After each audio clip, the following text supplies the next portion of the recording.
Hey, what's going on, guys? It's Turin here with another Total War Warhammer online commentary. In this particular battle, I'm going to be playing the Beastmen, and I'm going to be facing off against the Empire, who actually have a pretty good entrenched position over here, so it's definitely going to be pretty tricky to crack them. But as far as my army composition goes, I have two Centaurs with great weapons right here. Very, very good choice against the Empire. They're extremely quick, firstly, so that's very, very important for dealing with dive bombing and harass. And in the meta right now, a lot of people are getting Amber Wizards on the Imperial Griffin, which causes terror, has 450 weapon strength.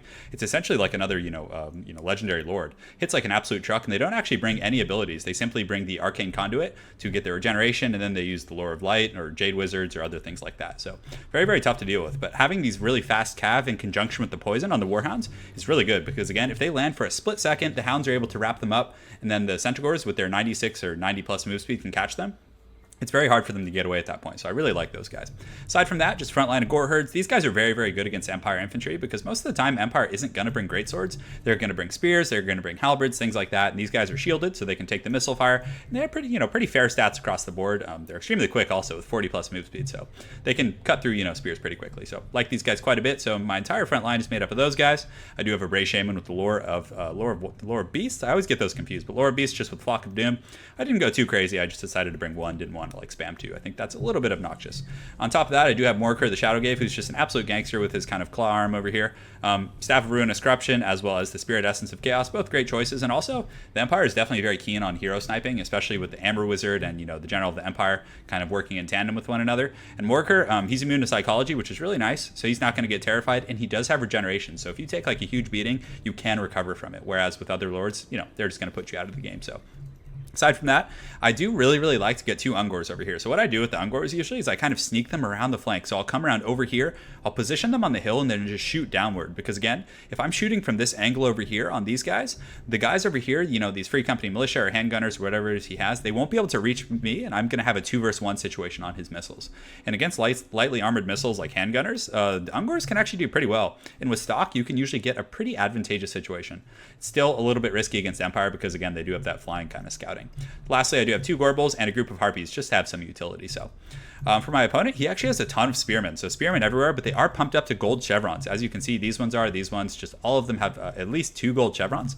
So that brings them up to 44 melee defense, which is really good. It's kind of like men-at-arms with polearms, and pretty good leadership, upwards of 80 right now, which is pretty incredible. So it was definitely deceivingly kind of the army looked deceivingly weak with all those spears, but I quickly realized when I got in here with these Gore Herds that they were upgraded, and they definitely hold pretty well.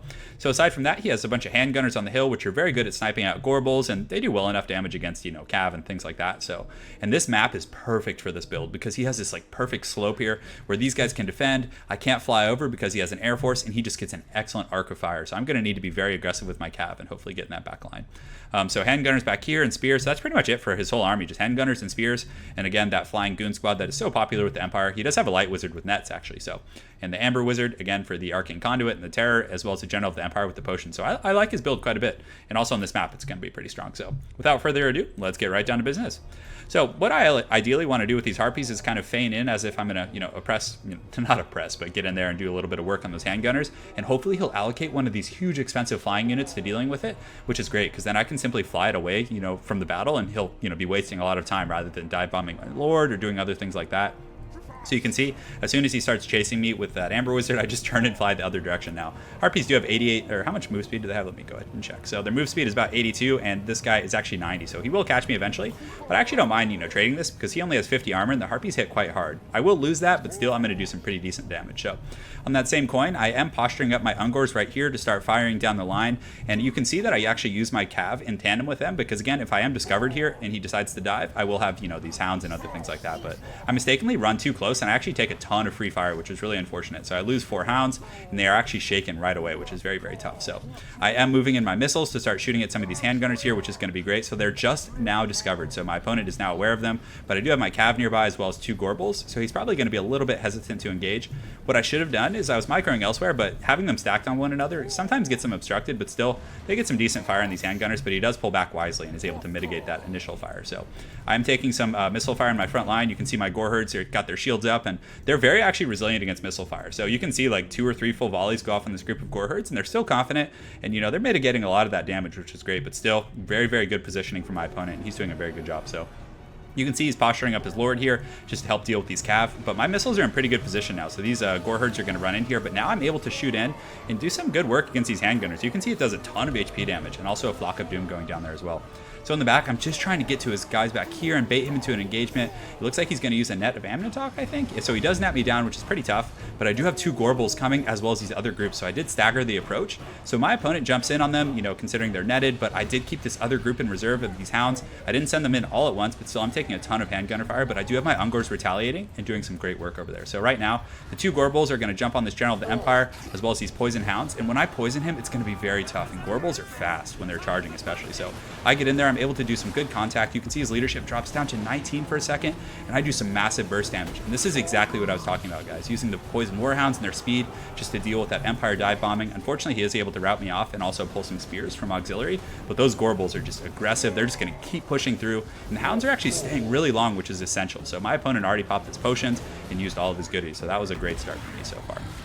So I'm just going to keep pathing with the GOREBULLs. I also do use a Flock of Doom because he's very congested back here, but unfortunately he does get up in the sky. So in the front line, we have a pretty heated battle going on between the spears, but the spears are holding pretty well actually across the board.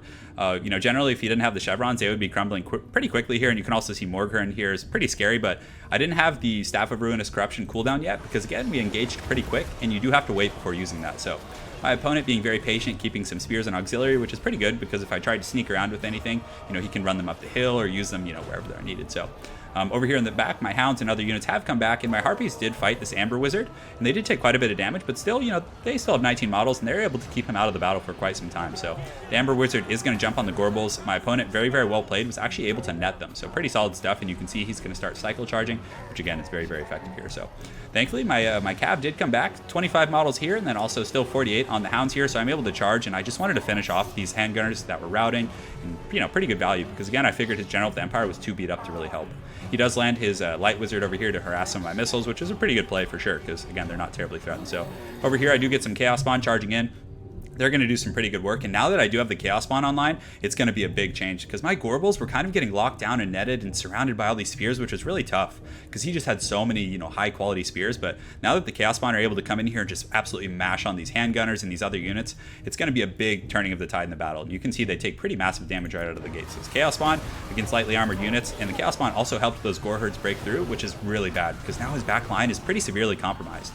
And again, the Harpies coming in, and even after, taking a beating early, they're able to get in with their 44 weapon strength and do really good work against these handgunners. So I was pretty happy about that particular outcome. So now that I was able to chase off that group of handgunners over there, my cav are coming back in, another Flock of Doom. So that's something that's great late games, to not always use all your Flock of Doom charges right out of the gate. Wait till there's kind of more blob style warfare and just use that Flock of Doom. And it's very good against this particular build my opponent's using, because again, he has a lot of low tier, low armor infantry, which are definitely going to take a beating. So Morgher doing a pretty good job collapsing the front line. He does cause, I believe he causes fear, at least he should, but actually no, it doesn't look like he does. But still, a very strong combatant. The poison is quite effective, and we were able to crumble that front line. So a big part of the reason I was able to do so well is because his Lord just got put out of commission so early with that charge, and he wasn't able to use the Lord to, cycle charge my GOREBULLs, to jump on Morgher and knock him around and, really do some work. So that was a really, really big, kind of boon for me in the beginning. He still does have this Light Wizard as well as this Amber Wizard flying around, and he does use a really nice net here, which is going to give him a moment to kind of regroup and get his bearings. But still, a lot of his units are kind of scattered over here. You can see the Harpies doing a great job just chasing these guys down, and Harpies hit so hard against lightly armored targets. They have fairly low melee attack, but still, against squishy units like handgunners who don't have high melee defense, they're just going to tear them to pieces. So you can see the handgunners over here getting cut down, and this group is most certainly going to follow. So the Gore Herds definitely very good at absorbing that fire as well. So another Flock of Doom coming down. The cooldown is quite short on those, and also I'm able to get a Spirit Essence of Chaos, which gives me another group of these awesome Chaos Spawn. Granted, he has a ton of spears, which are really going to do well against Chaos Spawn, and you can see how fast they're going down. Because again, not only do they degenerate HP, but the spears with their anti-large, as well as they don't need armor piercing, because Chaos Spawn again only have 15 armor, so you can see the spears are very cost effective at trading with these guys. So pretty good stuff for my opponent. He does have some handgunners that are wavering, and it looks like army losses are starting to become an issue, and you can see the two GOREBULLs here are able to take out that Amber Wizard. It definitely felt very good. Amber Wizards are very tough to deal with. A lot of the meta that you see is like double Amber Wizard with double Flock of Doom, and it's so hard to deal with because again, there's Chain Terror. The Flock of Dooms again is a very cost-effective spell. You can see I'm using it every chance I get. Granted, I only brought one caster, so it wasn't as bad as it could have been. But still, he does have this Light Wizard over here. He's continuing to do some dive bombing, actually, and he does get a good charge on my Bray Shaman right here and may be able to kill him. But, army losses are going to become pretty substantial at this point. If you go ahead and take a look, Our troop count is about even, actually, but he does have 30 less troops than me, but I believe he started with quite a bit more. Yeah, he started with 1,300, so that was, that's a pretty big difference as it pertains to percentages. So in the back line, very well played on my opponent's part, using the General of the Empire. Unfortunately, he is wavering due to army losses, but when you have an injured lord, rather than keeping him in the main battle, it's very good and prudent to kind of use him in the back line to pick off, weak groups and things like that. So pretty good stuff for my opponent there. But I would say a big determining factor as to the result of that game was the fact that his lord got kind of caught and sniped out by the Chaos Warhounds, as well as the Centaurs and the 2 GOREBULLs early on. So again, very, very, important there, because if I hadn't been able to catch him like that, it could have been a very different game. So, but the Gore herds perform quite well. I mean, you can see 65 kills, 115, 114. They're very, very fast as well. So even when enemy troops rout, it's very hard for them to get away from the Beastmen, which is a really nice kind of, aspect of that faction. The Ungor Raiders didn't do a whole lot, but also it was a concerning, factor for my opponent. He actually allocated his Light Wizard to fight them in melee. They were able to put some good pressure on some handgunners and, essentially just be a nuisance and a thorn in my opponent's side. So as far as his army goes, it was a pretty interesting build. I'm not sure how I feel about the spears, but I guess they're not bad, right? I mean, Beastmen troops are pretty low armor. The high melee defense works out well. They do well versus GOREBULLs. They did pretty well against Chaos Spawn as well. So I actually like that build from my opponent. He did bring a lot of handgunners. I would have liked to maybe see a few groups of these handgunners cut for like a group of Demogryph Knights to help in the back line to defend essentially. But again, very unique build and good use of the Amber Wizard. For the Arcane Conduit to really buff that Light Wizard, and pretty cool stuff. So well played to my opponent Sting. I look forward to seeing you again on ladder, and I hope you guys enjoyed that Beastmen cast. Have an excellent night, and take care.